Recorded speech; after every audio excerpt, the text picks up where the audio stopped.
সাইয়েদনা লুকমান আলাইহিস সালাম ওনার ছেলেকে কিছু অ্যাডভাইস করেছিলেন, উপদেশ। বাবা হিসেবে আমরা আমাদের ছেলে মেয়েদের অ্যাডভাইস করি না? তো উনি ওনার সন্তানকে অ্যাডভাইস করেছিলেন, আর এই অ্যাডভাইস গুলো আল্লাহ তাআলার এত ভালো লেগেছে যে আল্লাহ তাআলা কোরআনের মধ্যে সরাসরি তুলে ধরেছেন। তার মানে আল্লাহ তাআলা বোঝাতে চান আমরাও যেন আমাদের সন্তানদেরকে অ্যাডভাইস গুলো করি। এবং আপনি অবাক হবেন, আমরা যখন তাফসিরের ইন ডেপথ তাফসিরে যাব, ভিতরে ঢুকবো, আপনি অবাক হবেন যে 3000 বছর আগের সেই উপদেশমালা কিভাবে মডার্ন টাইমের সাথে এত প্রাসঙ্গিক হতে পারে। আজ থেকে প্রায় 3000 বছর আগের piece of advises, 3000 years back in the history। এত আগের উপদেশ, দেখবেন যে মনে হচ্ছে বর্তমান সময়ের জন্য এই উপদেশগুলো আল্লাহ ধরে ধরে কোরআনে তুলে ধরেছেন। তো এই জন্য আমাদের ছেলে মেয়েদেরকে আমরা কি নসিহত করব, এত দিকে তাকানোর দরকার নেই। বাসায় যে সূরা লুকমান খুলবেন, 31তম সূরা, 12 নম্বর আয়াত থেকে 19 নম্বর আয়াত পর্যন্ত, এই 8টা আয়াত আল্লাহ যা বলেছেন আপনি আর ভাবি মিলে সন্তানদেরকে এটা শোনাবেন। গুড ইনাফ, আর কিছু লাগে। প্রিয় ভাইরা, সন্তান আল্লাহর দেয়া অনেক বড় নেয়ামত। আল্লাহু আকবার। নেককার সন্তান আল্লাহর কাছে চাইতে হয়, চেয়ে নিতে হয়। নবীরা দোয়া করেছেন, রব্বি হাবলি মিনাস সালিহিন, আল্লাহ নেককার সন্তান দেন, হে আল্লাহ নেককার পুণ্যবান সন্তান দেন। আল্লাহ এমন সন্তান দেন যাদেরকে দেখলে আমাদের চোখ জুড়ায়। রব্বি জাআলনি মুকিমাস সালাতি ওয়া মিন যুররিয়াতি, আল্লাহ আমাকেও নামাজ কায়েমকারী বানান, আমার সন্তানকেও বানান। তো সন্তানের জন্য দোয়া করতে হয়, নেককার সন্তান চাইতে হয়। আপনারা যারা বিয়ে করেছেন এখনো সন্তান পান নাই, আল্লাহ তাআলা আপনাদেরকে অচিরেই এই সন্তান দান করে আপনাদেরকে ধন্য করুক। যারা এখনো বিয়ে করেননি, বিয়ের পরে আল্লাহ তাআলা আপনাদেরকে সন্তান দান করুক। এটা অনেক বড় নেয়ামত, এটা অনেক বড় নেয়ামত, এটা আল্লাহর কাছে চাইতে হয়। তো এই আলোচনাটা সবার সাথে প্রাসঙ্গিক। যারা বাবা তাদের তো লাগবে ইনস্ট্যান্ট, আজকে রাত্রে যেই শোনাইতে পারবেন। যারা বাবা হতে যাচ্ছেন তারাও আগে থেকে জেনে রাখলেন, ওয়েল প্রিপেয়ার্ড।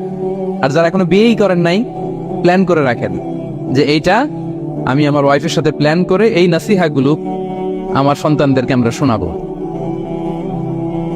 সবাই পড়ুন ইনশাআল্লাহ।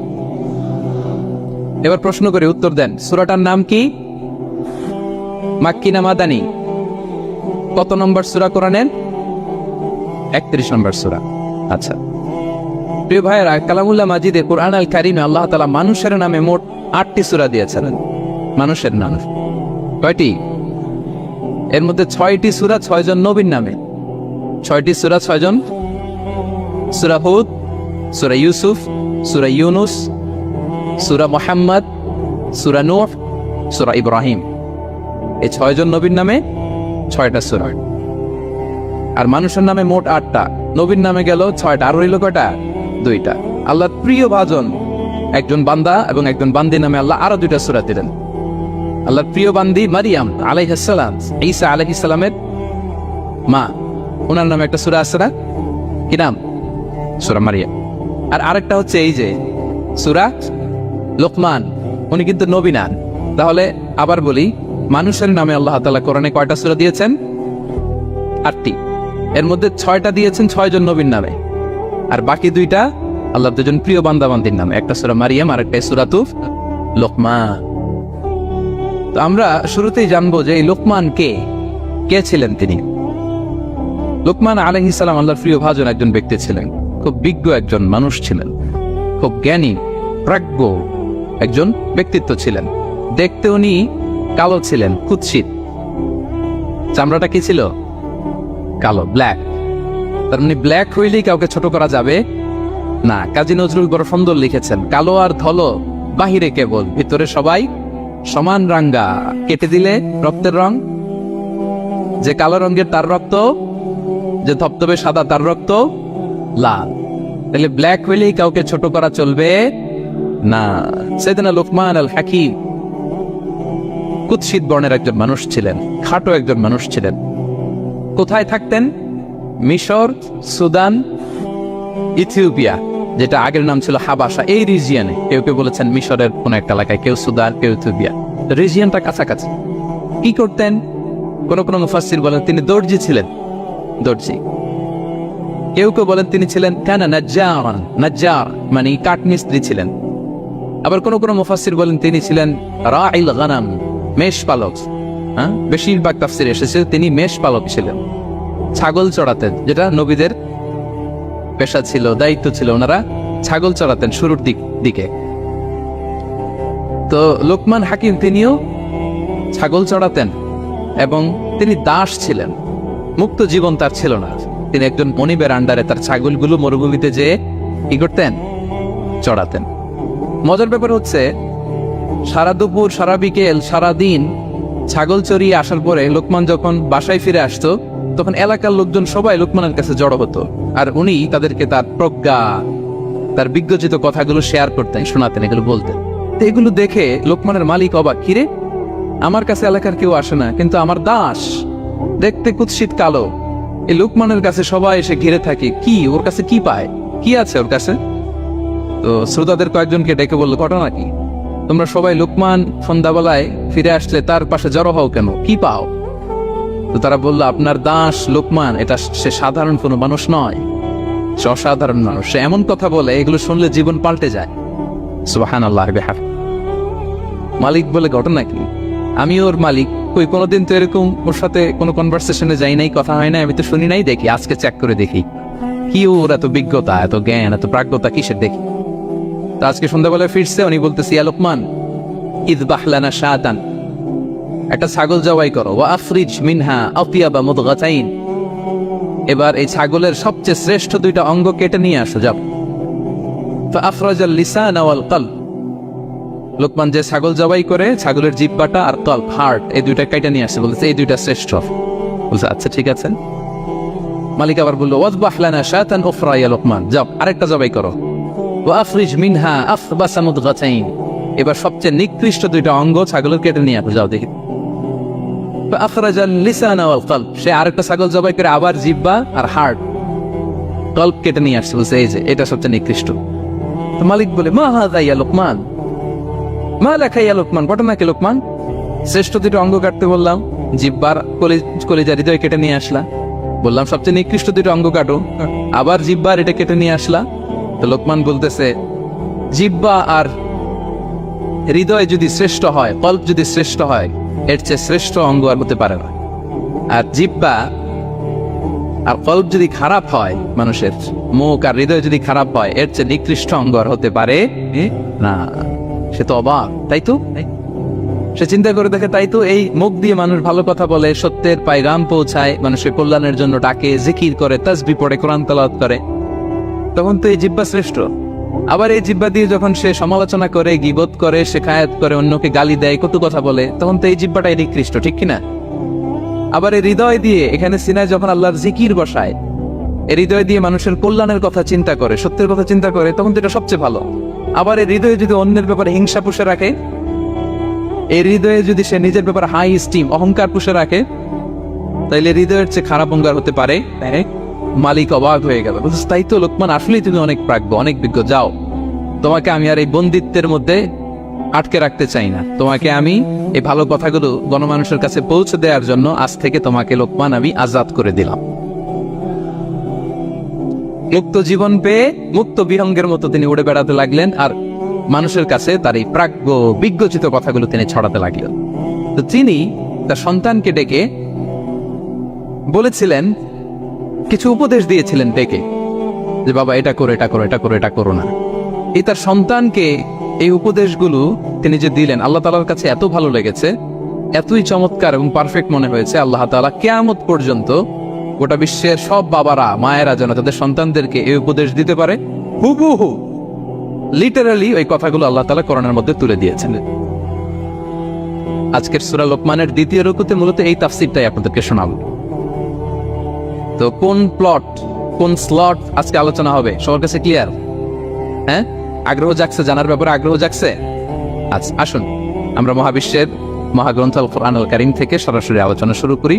আমরা আউযু বিল্লাহ দিয়ে শুরু করি, সবাই পড়ুন, আউযু বিল্লাহি মিনাশ শাইতানির রাজীম, বিসমিল্লাহির রহমানির রহিম। ولقد آتينا لقمان الحكمة أن اشكر لله ومن يشكر فإنما يشكر لنفسه ومن كفر فإن الله غني حميد سبحان الله পড়েন আল্লাহ তাআলা বলছেন ওয়ালাকাদ আতাইনা লুকমানাল হিকমা আমি লোকমানকে হিকমত দিয়েছি প্রজ্ঞা দিয়েছি আর বলেছি আনিশকুর লিল্লাহ লোকমান আল্লাহ শুকরিয়া করো ওমাই ইয়াশকুর ফাইন্নামা ইয়াশকুরু লিনাফসি যে আল্লাহ শুকরিয়া করে সে তার নিজের জন্যই করে এটা নিজের জন্যই ভালো ওমান কাফারা ফাইন্নাল্লাহা গানিয়ুন হামিদ আর যে শুকরিয়া করে না নাশুকরি করে অকৃতজ্ঞ হয় তাহলে জেনে রেখো আল্লাহ তাআলা তিনি গানি অমুখাপেক্ষী তিনি হামিদ সদা প্রশংসিত সুবহানাল্লাহ পড়েন তাহলে আল্লাহ তাআলা বললেন আমি লোকমানকে প্রজ্ঞা দিয়েছি হিকমত দিয়েছি হিকমত শব্দের সাথে আপনারা পরিচিত আছেন না আমি লোকমানকে হিকমত দিয়েছি এটা অনেক দামি জিনিস সবার থাকে না হিকমত জিনিসটা কি না জ্ঞান হচ্ছে নলেজ আর হিকমা হচ্ছে বাংলায় বলে প্রজ্ঞা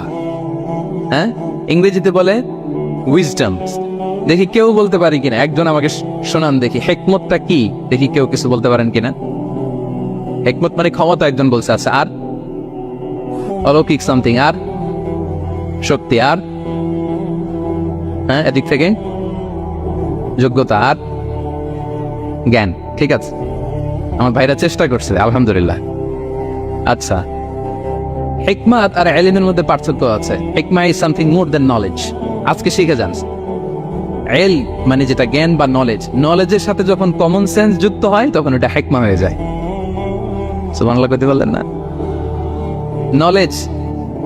নলেজ আর common sense I repeat knowledge আর কমন সেন্স ইকুয়াল টু হিকমা বা উইজডম শুধু জ্ঞান থাকলেই হয় না জ্ঞানটা কিভাবে আপনি অ্যাপ্রোচ করবেন প্রচার করবেন প্রেজেন্টেশন করবেন উপস্থাপন করবেন এটা জানার দরকার আছে না নাই অনেকের অনেক জ্ঞান আছে কিন্তু কিভাবে বলতে হয় কতটুকু বলতে হয় এটা জানে না তাই না তাহলে জ্ঞানকে কাজে লাগানোর যে মেকানিজম যে কর্মকৌশল এটার নাম হিকমা আল্লাহ বলেছেন হিকমতের সাথে দাওয়াত দাও উদউ ইলা সাবিলি রাব্বিকা বিল হিকমা হিকমতের সাথে দাওয়াত দাও নামাজ পড়া ফরজ সবাই জানি না আমরা এটাকে বলে ইলম কিন্তু নামাজটা কিভাবে পড়তে হয় রুকু কেমনে দিতে হয় সেজদা কেমনে করতে হয় সালাম ফিরায় কিভাবে এটা এক্সিট করতে হয় এই পুরো মেকানিজমটা জানার নাম হিকমা তাহলে knowledge plus common sense equal to হিকমা জ্ঞান আর কমন সেন্স একসাথে যদি হয় এটা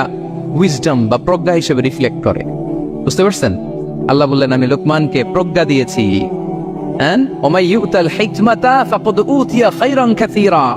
আর যাকে আমি প্রজ্ঞা দিয়েছি তাকে আমি অনেক কিছু দিয়েছি সুবহানাল্লাহ পড়েন আল্লাহ তাআলা যেন আমাদেরকে প্রজ্ঞা দিয়ে ধন্য করে আমরাও যেন হিকমতের অধিকারী হতে পারি আল্লাহ তুমি তৌফিক দান করো তাই জন্য আল্লাহ বললেন ওয়ালাকাদ আতাইনা লুকমানাল হিকমাতা আনিশকুর লিল্লাহ ওয়া মান ইয়াশকুর ফাইন্নামা ইয়াশকুরু লিনাফসি আমি লোকমানকে হিকমা দিয়েছি মানে প্রজ্ঞা দিয়েছি আর বলেছি আমি আল্লাহর শুকরিয়া করো যে শুকরিয়া করে সে তার নিজের জন্যই করে যে কুফরি করে অকৃতজ্ঞ হয় জেনে রেখো আমি আল্লাহ গানিয়ুন হামিদ আমি গানি অমুখাপেক্ষী হামিদ সব প্রশংসিত আল্লাহ লোকমানকে বললেন আনিশকুর লিল্লাহ আল্লাহর জন্য শুকরিয়া করো শুকরিয়া যে করে সে তার নিজের জন্যই করে এখানে আল্লাহর কিছু হয় না নাকি আমরা শুকরিয়া করলে আল্লাহর ক্ষমতা 1 ইঞ্চি বেড়ে যায় আমরা গোটা বিশ্বের সবাই সিজদায় পড়ে থাকলে আল্লাহর ক্ষমতা একটু বেড়ে যাবে না পারবে আর আমরা সবাই যদি সবচাইতে পাপী হয়ে যাই আল্লাহর ক্ষমতা কমে যাবে না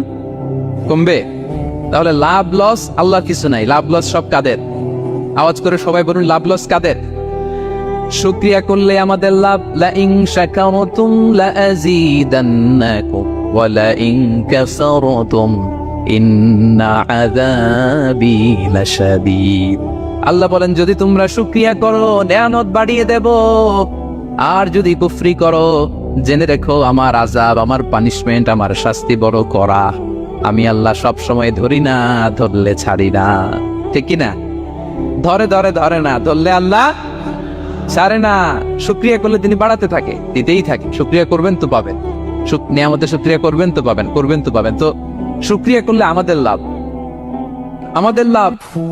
হাদিসে কুদসিতে আল্লাহ বলেছেন এই বানি আদম সবাই মিলে হ্যাঁ, আলা আতকা কলবি রাজুলিন ওয়াহিদ, তোমরা যদি সবাই সবচেয়ে মুত্তাকি হয়ে যাও, ইবাদতে লুটিয়ে পড়ো সবাই, আমার কিচ্ছু পারবে না। আর তোমরা সবাই যদি আফজারি কলবি রাজুল ওয়াহিদ, সবচেয়ে নিকৃষ্ট আত্মার মানুষ হও, পাপাচারে ডুবে যাও, আমি আল্লাহর ক্ষমতার 1 ইঞ্চিও কমবে না। তাহলে শুকরিয়া করলে কাদের লাভ? সেটাই আল্লাহ বললেন, শুকরিয়া করলে তোমাদের লাভ। ওমান কাফারা ফা ইন্নাল্লাহা গানিয়্যুন হামিদ, তিনি অমুখাপেক্ষী, তিনি কারো কাছে ঠেকা না, কিন্তু আমরা তার কাছে ঠেকা, ঠিক কিনা? আমরা বিপদে পড়লে কার কাছে চাই? আল্লাহ কারো কাছে চায়? আমাদের ফরিয়াদ আমরা কার কাছে জানাই? আল্লাহর কি কারো কাছে ফরিয়াদ জানানো লাগে? তিনি গানিয়্যুন হামিদ, অমুখাপেক্ষী, কারো প্রতি তিনি মুখাপেক্ষী নয়। গোটা বিশ্ব তার কাছে প্রার্থনা করে, গোটা বিশ্ব মুখ থুবড়ে তার কাছে পড়ে থাকে, গোটা বিশ্ব লুটিয়ে পড়ে সিজদায় পড়ে তার কাছে রোনাজরি করে, কিন্তু তিনি কারো কাছে কিছু চেতে হয় না, তিনি গানিয়্যুন হামিদ। এরপর আল্লাহ তাআলা সাইয়েদনা লুকমান আলাইহিস সালাম সন্তানকে কি উপদেশ দিলেন এরপরের আয়াত থেকে শুরু করলেন। আল্লাহ তাআলা বললেন, ওয়া ইয ক্বালা লুকমানু লিবনিহি ওয়া হুয়া ইয়াইযুহু ইয়া বুনাইয়া লা তুশরিক বিল্লাহ ইন্নাশ শিরকা লাযুলমুন আযীম। আল্লাহ বললেন, স্মরণ করুন সে সময়ের কথা যখন লোকমান তার সন্তানকে বলেছিল, কি অবস্থায়? ওয়া হুয়া ইয়াইযুহু, ওয়াজ করতেছিল, ছেলেকে নসিহত করতেছিল, কাউন্সেলিং করতেছিল। ফ্যামিলিতে এটা খুব জরুরি, নসিহা করা, একে অপরকে উপদেশ দেয়া। কারণ আদ-দীনু আন-নাসিহা, দিন মানেই কল্যাণ কামনা করা, দিন মানেই অন্যকে কি দেয়া? উপদেশ দেয়া, নসিহা দেয়া। এটা যেন আমরা দেই, এজন্য ফ্যামিলি কাউন্সেলিংটা জরুরি। নিজেই হুট করে সব সিদ্ধান্ত নেবেন না, আপনার স্ত্রীর সাথে পরামর্শ করুন, আপনার সন্তানদের সাথে পরামর্শ করুন। দেখেন সাইয়েদনা ইব্রাহিম আলাইহিস সালাম, তিনি স্বপ্নে দেখলেন তিনি ইসমাইলকে জবাই করতেছে। এটা দেখেই ডিরেক্টলি জবাই করতে উদ্যত হলেন না, তিনি ছেলেকে বললেন, ফানজুর মাযা তারা ইন্নী রাআইতু ফিল মানামি আন্নী আযবাহু। ইসমাইল, আমি স্বপ্নে দেখেছি যে আমি তোমাকে কি করছি? জবাই করছি। ফানজুর মাযা তারা, what's your opinion about it, what do you think about ইট।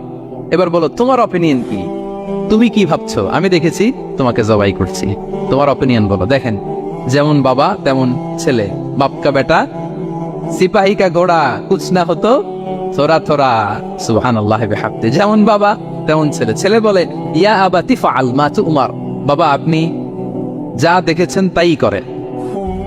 সাতাজিদুনি ইনশাআল্লাহু মিনাস সাবিরিন, আপনি অচিরে আমাকে ধৈর্যশীলদের অন্তর্ভুক্ত পাবেন। আল্লাহু আকবার। বাবা আপনি ভয় পাবেন না,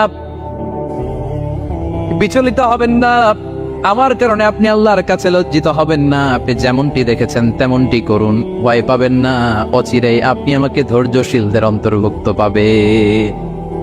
যেমন বাবা তেমন ছেলে, ঠিক তেমন রেসপন্স, ঠিক তেমন উত্তর। সাথে সাথে বললেন, বাবা আপনি ভয় পাবেন না, করুন। তো দেখেন, আল্লাহর নবী ইব্রাহিম আলাইহিস সালাম স্বপ্নে যেটা দেখেছেন আল্লাহর পক্ষ থেকে এসেছে, চাইলেই তো ছুরি চালাতে পারতেন, চালিয়েছেন। কি করছেন?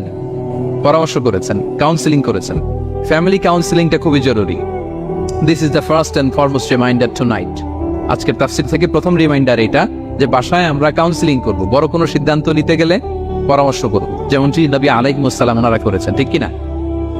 তাহলে সাইয়েদনা লুকমান আলাইহিস সালাম ছেলেকে উপদেশ দিচ্ছেন, আর উপদেশের ভাষা হতে হবে কোমল। দেখেন এখানে আল্লাহ তাআলা যেটা ব্যবহার করেছেন, ইয়া বুনাইয়া, যারা আরবি জানে, বুনাইয়া শব্দটা কিন্তু সাধারণ শব্দ না। হ্যাঁ, ইবনুন থেকে বুনাই মানে খুব আদর করে ছোট্ট বাচ্চাকে আমরা যেটা ডাকি, ও আমার কলিজার টুকরা সন্তান, ও আমার সোনামণি, হ্যাঁ, ও আমার ছোট্ট মণি, ও আমার বাজান, হ্যাঁ, ও আমার আপু। আর কি বলেন ছেলে মেয়েদেরকে আপনি?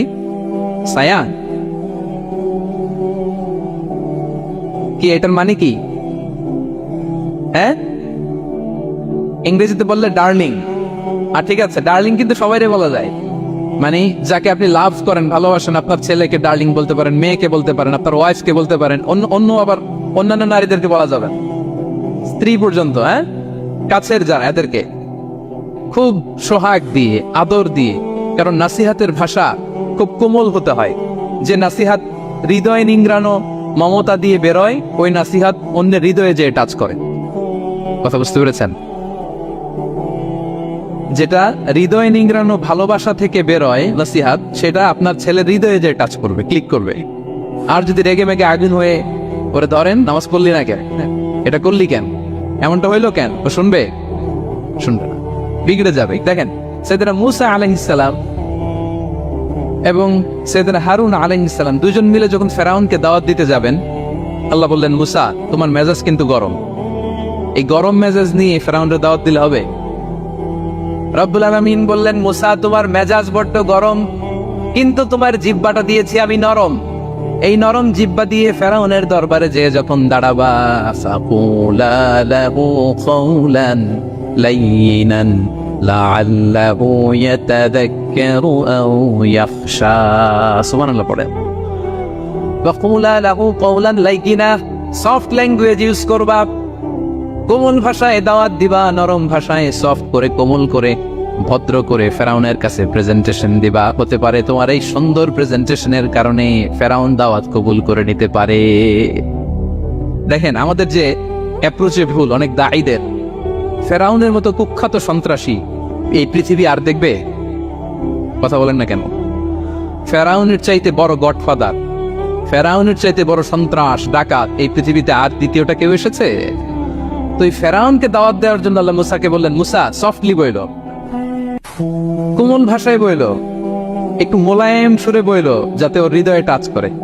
আর আমরা যাদেরকে খারাপ মনে করি, যাদেরকে আমরা পাপী মনে করি, তারা কি ফেরাউনের চেয়েও খারাপ? হ্যাঁ, তো তাদের কাছে আমরা যখন বার্তা পৌঁছাই, আমরা তো অ্যাগ্রেসিভ হই কেন? আমরা তো অ্যাটাকিং হই কেন? আমরা হিট করে করে কথা বলি কেন? না, দিস ইজ নট দ্য দাওয়া অ্যাপ্রোচ। এইভাবে দাওয়াত দিলে সেই দাওয়াত কোনো ফল বয়ে আনবে না। তো দেখেন আল্লাহ বললেন, ওয়াইদ ক্বালা লুকমানু লিবনিহি ওয়া হুয়া ইয়াইদু, স্মরণ করুন সে সময়ের কথা যখন লোকমান তার ছেলেকে বলেছিল, ওয়াজ করে, উপদেশ দিয়ে, নাসিহা করে, ইয়া বুনাইয়া, ও আমার কলিজার টুকরা সন্তান, ও আমার সোনামণি। যত কোমল ভাষায় আপনার ছেলেকে ডাকতে পারেন, এরকম আদর দিয়ে, সোহাগ দিয়ে, হ্যাঁ, মায়া মমতা মাখা মোলায়েম কণ্ঠে ওকে ডাকবেন। ডেকে কি উপদেশ দিলেন দেখেন। সাইয়েদনা লোকমান প্রথম উপদেশ দিলেন, ইয়া বুনাইয়া, আমার সন্তান, লা তুশরিক বিল্লাহ, আমার কলিজার টুকরা বাবা, আল্লাহর সাথে তুমি শিরক করো না। প্রথম উপদেশ, খবরদার আমার কলিজার টুকরা সন্তান, আল্লাহর সাথে শরীক করতে যেও না, আল্লাহর সমকক্ষ কাউকে মনে করো না।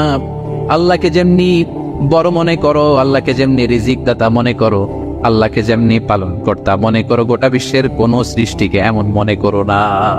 লা তুশরিক বিল্লাহ, শিরক করো না। প্রথম অ্যাডভাইস দেখেন, প্রথম অ্যাডভাইসটা অনেক গুরুত্বপূর্ণ। সবচেয়ে জরুরিটা আগে বলতে হয়। কি বলেন? আগে বলতেছে লা তুশরিক বিল্লাহ, ও আমার সন্তান, আল্লাহর সাথে শরীক করো না, কারণ ইন্না শিরকা লা যুলমুন আযীম, আল্লাহর সাথে শিরক বড় পাপ, এটা হচ্ছে যুলমুন আযীম, অনেক বড় জুলুম, এটা মহাপাপ, এটা অনেক বড় জুলুম। শিরকের চাইতে বড় জুলুম আর হতে পারে? শিরকের চাইতে বড় জুলুম আর হতে পারে? কারণ এই জুলুম আপনি সৃষ্টি হয়ে করতেছেন কার প্রতি? বুঝে থাকলে উত্তর দেন।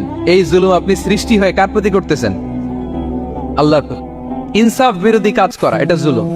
এই যে আল্লাহ তাআলা আমাদের সৃষ্টি করলেন, অস্তিত্বহীনতা থেকে তিনি আমাদের অস্তিত্ব দিলেন, আমাদেরকে রিজিক দিলেন, নেয়ামত দিয়ে আমাদেরকে ধন্য করলেন। তো আল্লাহ তাআলার অধিকার ছিল না যে তাকেই আমি সিজদা দিব? এটা তার অধিকার। এটা কার রাইট? আমরা হিউম্যান রাইটস নিয়ে কথা বলি, অ্যানিমাল রাইটস নিয়ে কথা বলি, উইমেন রাইটস নিয়ে কথা বলি। ইবাদতের অধিকারী তিনি, এটা তার অধিকার। তার জন্য আমরা সিজদায় লুটিয়ে পড়বো। তো এই সিজদা আপনি ওদিকে না দিয়ে যদি মাজারে দেন, আল্লাহর অধিকার নষ্ট করছেন না? কথা বলেন, এটা ইনসাফ হইছে? যিনি রিজিক দিল, যিনি সৃষ্টি করলো, যিনি নিয়ামত দিল, তার ইবাদত না করে আপনার মতো আরেকটা সৃষ্টির সামনে আপনি এরকম নমস্ত নমস্ত গান, এটা তার অধিকার হরণ হয়েছে না? এটা ইনসাফ বিরোধী হয়েছে না? এজন্য আল্লাহ বলেছেন, ইন্না শিরকা লা যুলমুন আযীম, শিরকে সবচেয়ে বড় জুলুম বলার কারণ কি? কারণ আপনি সৃষ্টি হয়ে স্রষ্টার উপর জুলুম করেছেন। এর চেয়ে বড় জুলুম আর হতে পারে? এজন্য সাইয়েদনা লুকমান আলাইহিস সালাম বললেন, ইয়া বুনাইয়া লা তুশরিক বিল্লাহ, ও আমার কলিজার টুকরা সন্তান, খবরদার খবরদার, কশিন কালে আল্লাহর সাথে শিরক করবে না। কারণ শিরক হলো সবচাইতে বড় জুলুম, সবচেয়ে বড় পাপ, সব পাপের বাপ, এর নাম হচ্ছে শিরক। এর চেয়ে বড় পাপ হতে পারে? পাপের জগতে যদি র্যাঙ্কিং করেন, নাম্বার 1 সবাই নাম্বার 1। আল্লাহ সব মাফ করে দেয়, সব গুনাহ তিনি ক্ষমা করে দেয়, সব পাপকে তিনি চাইলেই মোচন করে দিতে পারেন, শুধুমাত্র কেবলমাত্র শিরকের গুনাহ ছাড়া। ঠিক কিনা? ইন্নাল্লাহা লা ইয়াগফিরু আন ইউশরাকা বিহি ওয়া ইয়াগফিরু মা দুনা যালিকা লিমান ইয়াশা। আল্লাহ তাআলা চাইলে সব গুনাহ তোমার ক্ষমা করে দিতে পারেন, কেবলমাত্র শিরকের গুনাহ ছাড়া। এটা ক্ষমা করে না, কারণ এইটা আল্লাহকে অপমান করার শামিল। যে আল্লাহ আপনার জীবন দিলেন, রিজিক দিলেন, সব দিলেন, গোটা জগৎটাই তো তা, সব দেওয়ার পরেও সিজদা যে আপনি কোথায় দেন? হ্যাঁ, মাজারে, দরগায়, বাবার কাছে। এরকম আছে না নেই? হ্যাঁ, আমাদের এখানে কেউ নাই। হ্যাঁ, দেশে গেলে এরকম মাজারে যে মানত টানত করেন নাকি? হ্যাঁ, মানত করেন? মাজারে সিজদা দেওয়া যাবে? চাইতে হবে একটা সত্তার কাছে। চিল্লায় বলুন তো তিনি কে? এজন্য বিষ্ণু বলেন, ইদা সাআলতা ফাসআলিল্লাহ, চাইলে আল্লাহর কাছে যাও। ওয়া ইদা ইসতাআনতা ফাসতাইন বিল্লাহ, সাহায্য যদি চেতে হয় একজনের কাছে চাইবা। চিল্লায় বলেন তিনি কে? নাকি বাবার কাছে? হ্যাঁ, দয়াল বাবা রে দয়া করো আমারে। আপনার বাবার যখন ডায়রিয়া হয় উনি চায় কার কাছে? আপনার বাবা যখন বিপদে পড়ে কাঁদে কার কাছে? এই জন্য আমরা যাবো কার কাছে? দয়াল আল্লাহ রে দয়া করো আমারে। এটা বলতে হবে, ঠিক কিনা? বলেন সবাই, দয়াল আল্লাহ রে দয়া করো আমারে। এজন্য এই জিনিসটা সাইয়েদনা লুকমান আলাইহিস সালাম প্রথমে ফোকাস করলেন, বললেন লা তুশরিক বিল্লাহ, ও আমার কলিজার টুকরা সন্তান, আল্লাহর সাথে শিরক করো না, খবরদার। আল্লাহর সাথে কাউকে সমকক্ষ মনে করবা না, কারণ ইন্নাশ শিরকা লাযুলমুন আযীম, শিরক হলো সবচাইতে বড় পাপ, মহা জুলুম। এই জুলুম আল্লাহর প্রতি করা হয়। তাহলে প্রথম উপদেশটা বুঝতে পারছেন আমার প্রিয় ভাইরা? আল্লাহর সাথে শিরক করা চলবে। চাইবো কার কাছে? সন্তান হয় না, কই চাবেন? নাকি মাজারে? মাজারে চাওয়া যাবে? বাবার কাছে চাওয়া যাবে? ছেলে সন্তান দেয় কে? মেয়ে দেয় কে? ছেলে মেয়ে দুটোই দেয় কে? ছেলেও দেয় না, আবার মেয়েও দেয় না। চিৎকার করে বলেন তো তিনি কে? আমরা তার কাছে চাইব। সব পরিস্থিতিতে আমরা একজনের কাছে চাইব, তিনি কে? আবার রব্বুল আলামিন বিশ্বনবীকে জানিয়ে দিলেন, ও নবী শোনো শোনো, তোমার আগে সব নবীকে আমি জানিয়ে দিয়েছি, লা ইন আশরাকতা লা ইয়াহবাতান্না আমালুকা ওয়া লা তাকুনান্না মিনাল খাসিরিন। তুমি যদি আল্লাহর সাথে কাউকে শিরক করে ফেলো, তোমার সব আমলগুলো বাতিল হয়ে যাবে। কিয়ামতের ময়দানে তুমি হবা খাসিরিন, ক্ষতিগ্রস্ত, কিছুই থাকবে না। যদি শিরক করো তোমার আমল বাতিল, খবরদার। কিয়ামতের দিন তুমি হাই হাই করবে, অভাগা দুর্ভাগা হয়ে উঠবে। এজন্য শিরককেও আমরা না বলে দিব। শিরকের সাথে আমাদের কোনো সম্পর্ক আছে? জোরে বলেন। গুরুত্বপূর্ণ পয়েন্ট। এজন্য ছেলেকে আগে বললো, বাবা খবরদার শিরক করো না। আবার হাদিসে কুদসিতে রব্বুল আলামিন বলেন, গোলাম কিয়ামতের কঠিন ময়দানে গোটা জমিন পরিমাণ গুনার বোঝা নিয়ে যদি তুমি আমি আল্লাহর দরবারে হাজির হয়ে যাও, আর ওই গুনার বোঝার মধ্যে যদি শিরকের গুনাহ না থাকে, আমি আল্লাহ গোটা জমিন পরিমাণ ক্ষমার বস্তা নিয়ে তোমার কাছে হাজির হয়ে যাব। কথাটার ওজন দেখছেন? জমিন পরিমাণ গুনাহ নিয়ে আসছো আমার কাছে কিয়ামতের দিয়ে। ওই গুনার মধ্যে অনেক ধরনের গুনাহ, নামাজ পড়ো নাই, রোজা রাখো নাই, এই করছো সেই করছো, কিন্তু এই গুনার বিশাল পৃথিবী পরিমাণ গুনার বোঝার মধ্যে শিরকের গুনাহ নাই। তাহলে আমি আল্লাহ এই দুনিয়া পরিমাণ ক্ষমার বোঝা নিয়ে তোমার কাছে চলে আসো। শিরক করা যাবে? তাহলে প্রথম উপদেশ দিলেন, হে আমার কলিজার টুকরা সন্তান, শিরক করো না, শিরক করো না। আমার ভাইয়েরা, আমার কলিজার টুকরা ক্লাঙের ভাইয়েরা, সন্তানদেরকে এই শিরকের ব্যাপারে, শিরকের ভয়াবহতার ব্যাপারে আপনাকে জানাতে হবে। It's your duty. আপনি শুধু বাবা হইলেই চলবে না, আপনার ছেলে মেয়ে কোন পথে চলবে এটা আপনাকে ঠিক করে দিতে হবে। ওরা এখন ছোট, ছোট থেকে যদি এই তাকওয়ার সফটওয়্যারকে ইনস্টল করে দেন, ওই সফটওয়্যার দিয়ে তার জীবন চলবে, ঠিক কিনা? হ্যাঁ, ওরা যখন ছোট থাকে কাদা মাটির মতো থাকে। কাদা আর মাটিকে যেমন ডিজাইন করতে মনে চায় করা যায় না? একই কাদা মাটি দিয়ে বল বানানো যায়, ঘর বানানো যায়, পুতুল বানানো যায়, ওই এটা বানানো যায়, অনেক কিছু বানানো যায়। কিন্তু এটা যখন শুকিয়ে শক্ত হয়ে যায় আর কিছু করা যায়? ছোটবেলা থেকেই now this is the high time, ওদেরকে এডুকেট করার এখন মোক্ষম সময়। এটা আপনার রেসপন্সিবিলিটি বাবা হিসেবে করতেই হবে। নতুন প্রজন্মকে আমাদের বাঁচাতেই হবে, ঠিক কিনা? মানুষের পেট থেকে বেরোলেই কেউ মানুষ হয় না। গরুর পেট থেকে যেটা বেরোয় এটা গরু, ছাগলের পেট থেকে বেরোলেই ছাগল হয়ে যায়, হাতির পেট থেকে বেরোলে হাতি হয়ে যায়। কিন্তু মানুষের পেট থেকে একটা কিছু বেরোলে ওটা মানুষ হয়, ওটার মানুষ বানাতে হয়। কি করতে হয়? মানুষ বানাতে হয়। গরুকে কেউ কোনোদিন বলে না তুই গরুর মতন গরু হ। ছাগলরে কেউ কোনোদিন কইছে যে তুই ছাগলের মতো ছাগল হ, কিন্তু এই মানুষকেই বলা হয় তুমি মানুষের মতো মানুষ হও, মানুষের মতো মানুষ হও। মানুষের মতো মানুষের বড্ড অভাব, ঠিক কিনা? তা আমাদের ছেলেমেয়েরা মানুষের মতো মানুষ হোক, আমরা চাই কি চাই না? এই উপদেশগুলো আমাদের দিতে হবে, ওদেরকে জানাতে হবে। ছোট্ট মানুষ অনেক কিছুই বোঝে না, ওদেরকে কোনটা সত্যবাদিতা, কোনটা ন্যায়পরায়ণতা, কোনটা আমানতদারিতা, কোনটা চুরি ধরে ধরে বোঝাতে হয়। আমাদের ছোট্ট সোনামণিরা দেখবেন ছোটবেলায় ওই ছোট অবস্থায় যারা থাকে, ছোট স্কুলে যায়, স্কুলে যে আরেকজনের পেন্সিল ব্যাগে করে নিয়ে আসে দেখবেন। মানে ওরে দিচ্ছেন আপনি ব্লু কালারের, ওর এটা ভালো লাগে নাই, ওর ভালো লাগছে পিঙ্ক কালারের একটা, তো আরেকজনের পিঙ্ক কালারের পেন্সিল ব্যাগে করে নিয়ে আসছে, রাবার নিয়ে আসছে। ও খারাপ মনে আনে নাই, কারণ ও জানে না, ও ভাবছে যেটা সুন্দর লাগে ওইটাই মনে হয় আমার। কিন্তু অন্যের জিনিস যে না বলে নিয়ে আসলে এটাতে চুরি বলে, ওইটা জানেই না। তো এগুলি ওদেরকে জানানোর শিখানোর দরকার আছে না নাই? নাই। দায়িত্বটা কার? বাবা মায়ের। আমার প্রিয় ভাইয়েরা, সন্তানদেরকে যেন আমরা গাইড করি, ইনস্ট্রাক্ট করি, আমরা যেন ওদেরকে শিখাই কোনটা সত্য কোনটা মিথ্যা। এখন তো এই যে সোশ্যাল মিডিয়ার যুগ, এটা ছাড়া খেতেই চায় না, তাই না? ঘুমাতেই চায় না। সে কি দেখে এটা আপনার জানতে হবে। সে কোথায় যায়, সে কার সাথে মেশে, সে কোন সাইটগুলো ব্রাউজ করে, এটা বাবা হিসেবে জানার দরকার আছে না নাই? প্যারেন্টিং কন্ট্রোলের একটা ব্যবস্থাপনা আছে, আপনি কন্ট্রোল করে দিতে পারবেন। আপনি সাইন করে দিবেন ইউটিউবে আপনার জিমেল দিয়ে, ও কি দেখে আপনি সব চেক করতে পারবেন হিস্ট্রিতে। যুগ যেমন, ওই যুগের মেডিসিনও তেমন, ওইভাবে আপনাকে নিয়ন্ত্রণ করতে হবে। কারণ এই যুগে আমাদের তরুণ শিশু কিশোররা এত এত চ্যালেঞ্জের সম্মুখীন হচ্ছে যেটা আগে কখনো হয় নাই। The world is changing so fast, it's very difficult to handle our teenagers. ওদের প্রশ্ন শুনলে আপনি অবাক হয়ে যাবেন। আমি উত্তর দিতে পারি না মাঝে মাঝে, আমার ছোট মেয়ের অনেক প্রশ্নের উত্তর দিতে পারি না, মানে পারি, ও মানতে চায় না, আরবিও করে, এমন এমন কথা বলে যেগুলো আমরা 10-15 বছর বয়সও শিখি না। আজকে 5-6 বছরের ছোট বাচ্চা ছেলে মেয়ে আপনাকে এমন প্রশ্ন করবে আপনি অবাক হয়ে যাবেন। এজন্য ছোটবেলা থেকেই ওদের মন মস্তিষ্কের ভেতরে এই ইসলামের শিক্ষাটা ঢুকাই দিতে হবে। আমার ভাইয়েরা, ইসলাম সেটাই চায় যে এইমাত্র জন্মগ্রহণ করছে যে বাচ্চাটা, নবজাতক, নিউ বর্ন বেবি, ওর আমল নামা শুরু হয়েছে।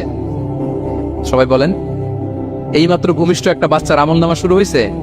তারপরে ইসলাম বলে ওর কানের সামনে আল্লাহু আকবার, আল্লাহু আকবার বলে আল্লাহর নামটা ঢুকিয়ে দাও। এখনো আমল নামা শুরু হয় নাই, এখনো ভালো খারাপের কিছুই হয় নাই, তারপরও আল্লাহ বলে দুনিয়াতে আসার সাথে সাথে আজান দিয়ে ইসলামের কথাটা কানের ভেতরে ঢুকায়া দাও। আমাদের দায়িত্ব হচ্ছে ওদেরকে এডুকেট করা। 1 নাম্বার উপদেশ তিনি দিলেন, লা তুশরিক বিল্লাহ, শিরক করুন, শিরক মহাপাপ। এই পয়েন্টটা বুঝতে পারছেন সবাই? উনি বেসিকলি ওনার সন্তানকে 9টা উপদেশ দিয়েছিলেন। কয়টা? সবাই বলুন, 9টা। এরপর আল্লাহ তাআলা আরেকটা এক্সট্রা উপদেশ দিয়ে দিচ্ছেন, 9 আর 1 মিলে তিলকা আশারাতুন কামিলা, একেবারে ফাইনাল, 10টা হয়ে গেছে, পরিপূর্ণ। তো শিরকের ব্যাপারে সতর্ক করার সাথে সাথে আল্লাহ তাআলা নিজ থেকে একটা উপদেশ দিলেন। আল্লাহ তাআলা কি বললেন? রব্বুল আলামিন বললেন, ওয়াসাইনাল ইনসানা বিওয়ালিদাইহি হামালাতহু উম্মুহু ওয়াহানান আলা ওয়াহান ওয়াফিসালুহু ফি আমাইনি আনিশকুর লি ওয়া লিওয়ালিদাইকা ইলাইয়াল মাসির। সুবহানাল্লাহ পড়। আল্লাহ বললেন, ওয়াসাইনাল ইনসানা বিওয়ালিদাইহি, শিরকের কথা যখন লোকমান সন্তানকে জানালো, এবার আমি আল্লাহ পৃথিবীর মানুষগুলোরে জানিয়ে দিলাম, খবরদার, খবরদার, মা বাবার সাথে কখনো খারাপ আচরণ করো না। ওয়াসাইনাল ইনসান, মানুষকে আমি ওসিয়ত করলাম, রেকমেন্ড করলাম, ভার্ডিক্ট জারি করে দিলাম, বিওয়ালিদাই, মা বাবার ব্যাপারে তাদের সাথে সদাচরণ করবে, মা বাবার সাথে খারাপ আচরণ করা যাবে জান্নাতে একটা দরজা আছে, নাম আল আব, বাবা, আর একটা আল মা। যারা বাবা মার সাথে ভালো আচরণ করছে তারা ওইটা দিয়ে ঢুকবে। সুবহানাল্লাহ পড়েন। এক লোক বললে, ইয়া রাসূলুল্লাহ, আমার মাকে কাঁধে করে কাবার চারদিকে ঘুরিয়েছি, তাওয়াফ করিয়েছি, প্রচন্ড রোদের মধ্যে আমার মাকে কাঁধে করে কাবার চারদিকে লাব্বাইক লাব্বাইক বলে অনেকবার ঘুরিয়েছি। ইয়া রাসূলুল্লাহ, আপনি আমাকে বলে দেন, ছোটবেলা যখন আমি আমার মায়ের বুকের দুধ খেয়েছি ওই দুধের শোধটুকু আদায় হয়েছে কিনা?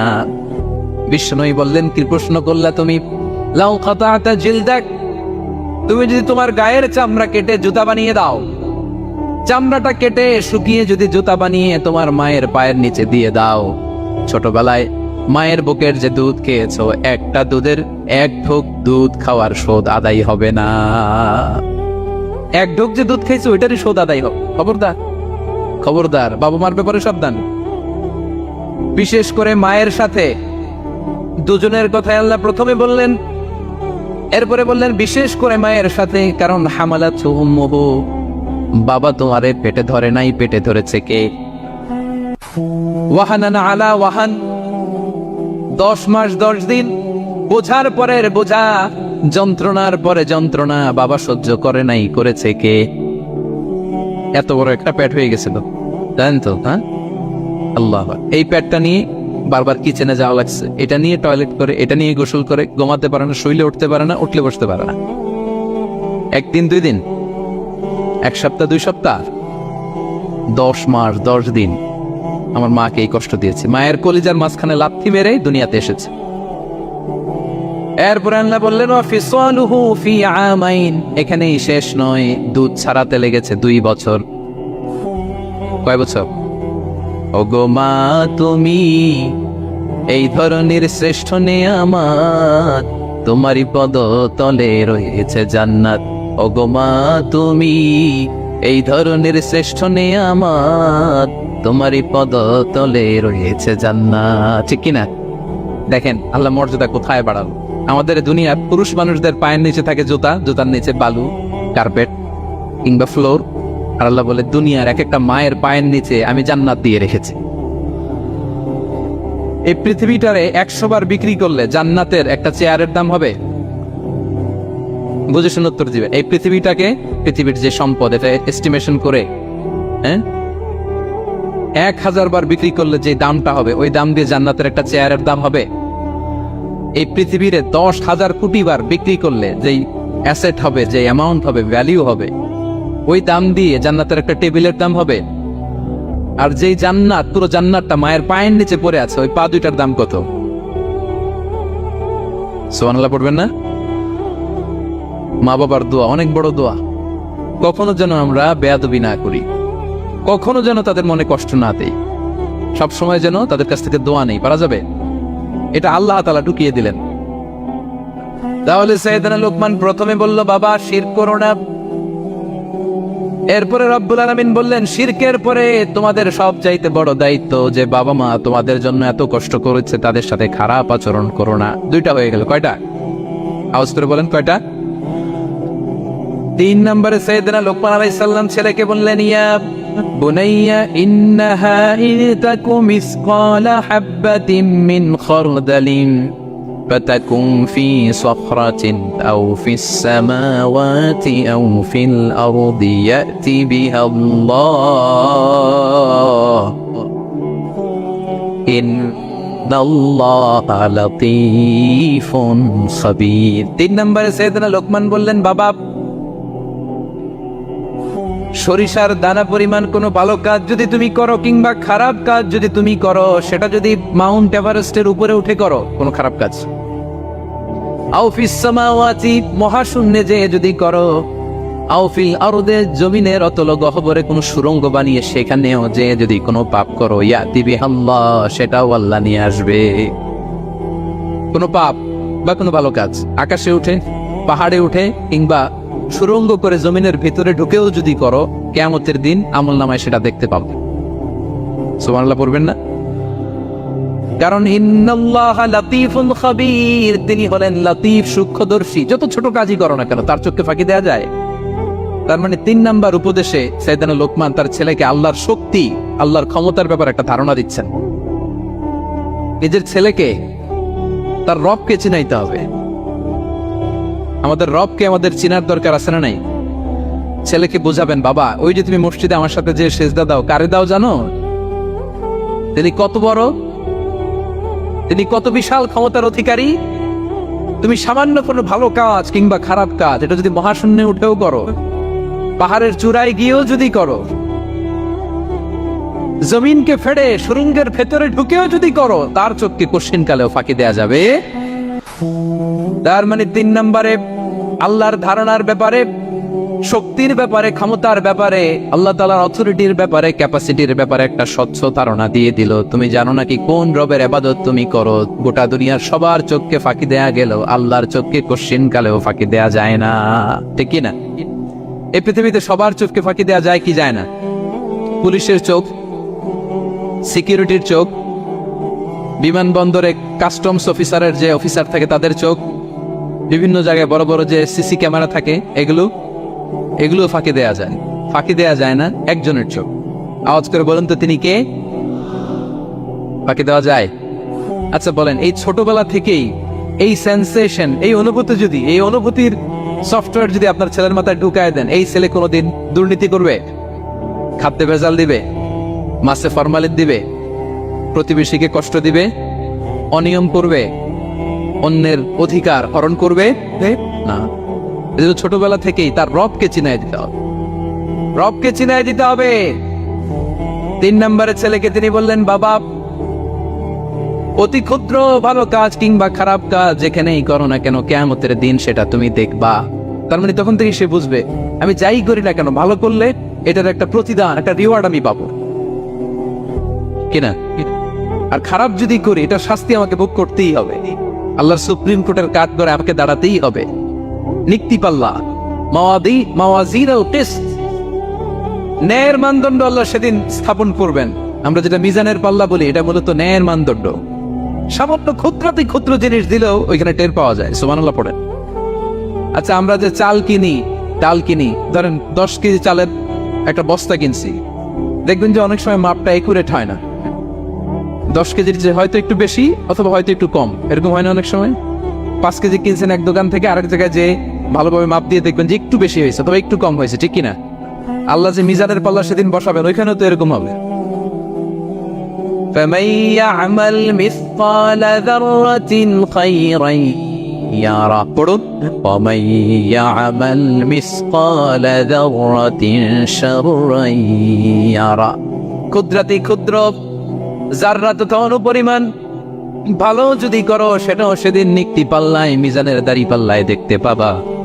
ক্ষুদ্রাতি ক্ষুদ্র খারাপও যদি করো, সেদিনও মিজানের পাল্লায় সেটা তুলে দিবে কে? যাররা মানে খুবই ক্ষুদ্র। কতটুকু ক্ষুদ্র আমি উদাহরণ দিয়ে বুঝাই।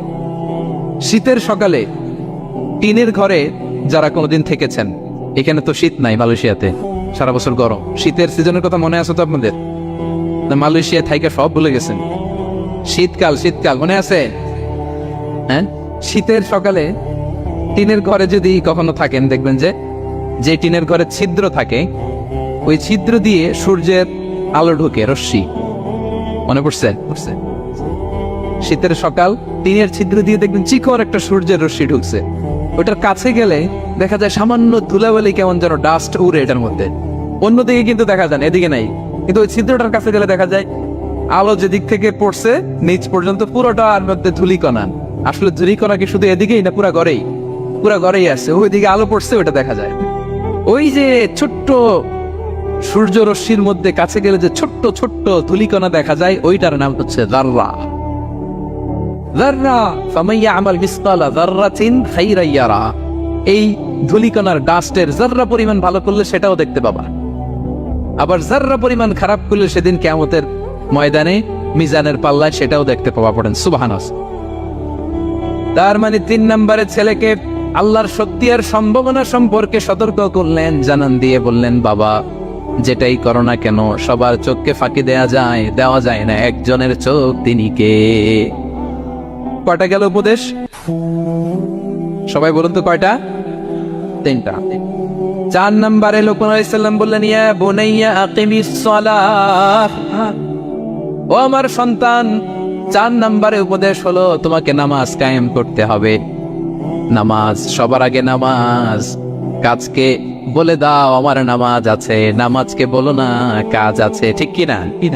সালাত কায়েম করো, সালাতে কায়েম করো, হবে জান্নাতি তুমি, হবে জান্নাতি তুমি। দিবে কাল হাসরে শীতল ছায়া আরশে আজিম।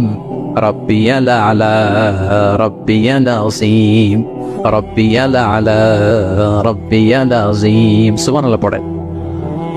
4 নম্বরে আকিমিস সালাহ। তো আমার কলেজের টুকরা সন্তান, নামাজ কায়েম করো। নামাজ, নামাজ কিয়ামতের ময়দানে সর্বপ্রথম যে জিনিসটার হিসেব আল্লাহ চাইবেন ওটা কি? সবাই বলেন একসাথে, সেটা কি? বিশ্বনবী ইন্তেকালের আগে বললেন আস-সালাত আস-সালাত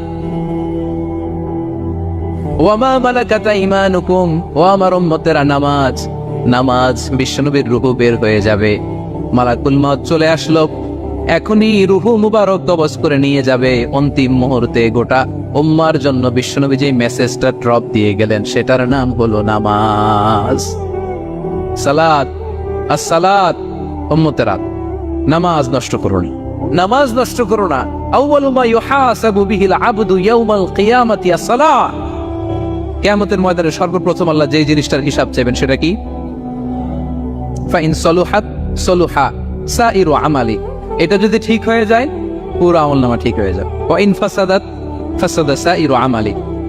নামাজের হিসাব দিতে যেয়ে যদি আপনার গন্ডগোল লেগে যায়, আপনার পুরো আমলনামাটারে গন্ডগোল করে দিবে কে? এজন্য সবার আগে সালাত। সব শেষ হচ্ছে মন্দ কথার প্রচারক। আমার ভাইয়েরা, কি কথা? কোন ধরনের বাজে কথা, মন্দ কথা, অশালীন কথা, অশ্লীল কথা আমরা মুখ দিয়ে উচ্চারণ করব। কোন ধরনের বাজে স্ট্যাটাস, মন্দ স্ট্যাটাস, অশালীন স্ট্যাটাস আমরা ফেসবুকে দিব? কারো এরকম অশালীন স্ট্যাটাস শেয়ার দিব? নেভার, কখনো দিব না। আল্লাহ পছন্দ করেন। আল্লাহ বলেন লা ইউহিব্বুল্লাহুল জাহরা বিস-সুই মিনাল কওলি ইল্লা মান যুলিম ওয়া কানা আল্লাহু সামিআন আলিমা। কোন খারাপ কথা কেউ প্রকাশ করবে, পাবলিক করবে, ওপেনলি বলে বেড়াবে, এটা আল্লাহ পছন্দ করে না। কিন্তু সে যদি মাজলুম হয় সেটা ভিন্ন কথা। কোন ধরনের অশ্লীল কথা, অশালীন কথা মুমিনের মুখ দিয়ে বের হতে পারে? রাসূল সাল্লাল্লাহু আলাইহি ওয়াসাল্লামের ব্যাপারে দেখেন, আনাস রাদিয়াল্লাহু কি বলেন? তিনি বলেন লাম ইয়াকুনিন নবী সাল্লাল্লাহু আলাইহি ওয়াসাল্লাম সাব্বাবান। বিষ্ণু সাল্লাল্লাহু আলাইহি ওয়াসাল্লাম মুখ দিয়ে কোনোদিন কাউরে বকা দেয় নাই, গালি দেয় না। ওয়ালা ফাহহাশান, আমার নবী কখনো তার জবান মুবারক দিয়ে অশালীন কথা বলেন নাই। ওয়ালা লাআনান, কাউকে লানত তিনি করেন নাই। সুবহানাল্লাহ পড়েন। তো সেই নবীর উম্মত হয়ে আমরা কোনো খারাপ কথা বলবো? অশালীন কথা? একসাথে বন্ধুরা যখন বসেন আড্ডা দিতে যে অনেক অশ্লীল কথা বলে ফেলে, আছে না নাই? বন্ধুরা কি বলেন আপনারা? Cowan Cowan Cowan. তো এই যে একসাথে বসতে যে অনেক সময় অশালীন অশ্লীল কথাবার্তা অনেকে বলে ফেলে, এদেরকে আল্লাহ তাআলা পছন্দ করে না। এই জাতীয় কথা যেন আমাদের মুখ দিয়ে কখনো বের না হয়। এবং অশ্লীলতার প্রচার যারা সমাজে ঘটায়, আল্লাহ বলে তাদেরকে দুনিয়াতেও আমি লাঞ্ছিত করবো, শাস্তি দেবো, আখিরাতেও দেব। আল্লাহ তাআলা বলছেন ইন্নাল্লাযীনা ইউহিব্বুনা আন তাশিআল ফাহিশাতু ফিল্লাযীনা আমানু লাহুম আযাবুন আলীম ফিদ দুনিয়া ওয়াল আখিরাহ। যারা চায় মুমিনদের মাঝে অশ্লীলতা ছড়িয়ে পড়ুক, তাদেরকে দুনিয়া আখিরাতে আমি লাঞ্ছিত করে ছাড়বো। দুনিয়ায় লাঞ্ছিত, আখিরাতেও লাঞ্ছিত। দুনিয়াতেও আযাব, আখিরাতেও। এজন্য অশ্লীলতার সাথে আমাদের কোনো সম্পর্ক নাই। আমরা কোনো অশ্লীল কথা যেন আমরা না বলি। এখন অশ্লীলতার সয়লাভ, নাটকের নামে, সিনেমার নামে, বিনোদনের নামে, আছে না নাই? এই যে ডিভাইস, হ্যাঁ, সয়লাভ, আপনি ঢুকবেন আর বেরোতে পারবেন না, এমন ভাবে আপনাকে এঙ্গেজ করে রাখবে। এগুলোর সাথে মুমিনের কোনো সম্পর্ক আছে না। মুমিন যেটাই করবে ওটা হালাল পন্থায় করবে, ঠিক কিনা? ঠিক কিনা? তাই কোনো অশ্লীলতাকে আমরা শেয়ার দেব না। সোশ্যাল মিডিয়ায় কোনো অশ্লীল ভিডিও দেখবো না, শেয়ারও দিব না। কোনো অশ্লীল নাটক, সিনেমা এগুলো আমরা দেখবো না। দিনকে দিন এটা এমন ভাবে গ্রাস করতেছে, আমাদের সমাজটাকে শেষ করে ফেলতেছে এক এক নামে। পত্রপত্রিকা আমরা দেখি এখন নতুন কি আসছে, ওটিটি প্ল্যাটফর্ম। এরপরে কি আসছে, ওয়েব সিরিজ, আছে না নাই? গত কিছুদিন আগে আমি সোশ্যাল মিডিয়া দেখলাম বিভিন্ন জনে স্ট্যাটাস দিচ্ছে তৈ তৈ তৈ তৈ তৈ, বয়াম পাখি কই।